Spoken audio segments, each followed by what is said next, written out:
You're about to hear the extraordinary story of a young woman who escaped a forced marriage. We're calling her Aisha for her own safety, but that isn't her real name. Aisha was engaged by the time she was 13. Within 3 years, she'd taken her parents to court to stop them taking her out of the country and being married against her will. Forced marriage is the most common form of human trafficking in Australia. But despite how common it is, victim survivors face high personal costs for speaking out. Aisha shared her story with Triple J's current affairs programme Hack, and reporter Shalila Mathura joins us now. Shalila, hi there. Can you tell us more about Aisha and what she's been through? Absolutely. So Aisha's a really vivacious, sharp 26-year-old, originally from Western Sydney. When she was 12, she recalls really clearly her mum sitting her down, patting the bed and saying, "Come here, I want to show you a photo of a much older relative, the man that you're going to marry."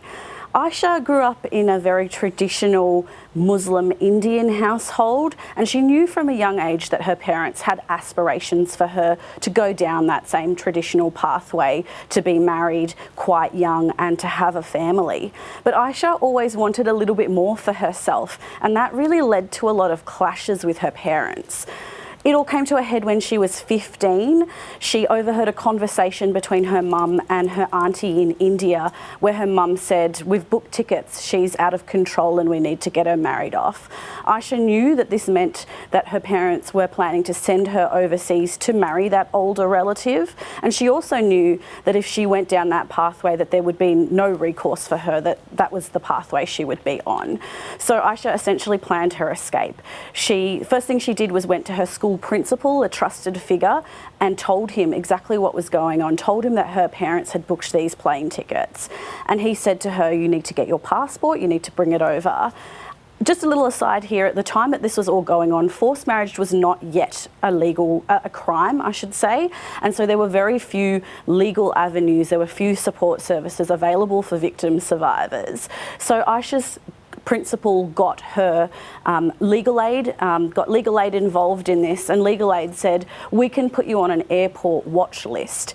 However, there was a catch. At 15, Aisha was a minor, and in order to get on that airport watch list, she needed to take her parents to court. So she did that, but she knew instinctively that that was a very risky move for her personally, and she also knew that it would mean that she would potentially never get to see her parents again. Let's have a listen to what Aisha had to say about that.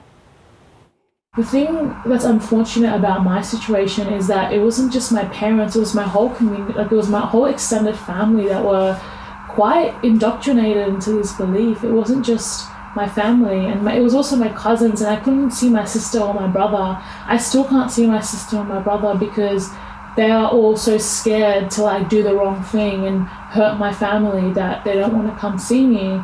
So it's like I don't have any members of my family that I can talk to, and it's like a big piece of your life is missing, and it's grief. I've been grieving for the last 10 years and I'm still grieving, you know.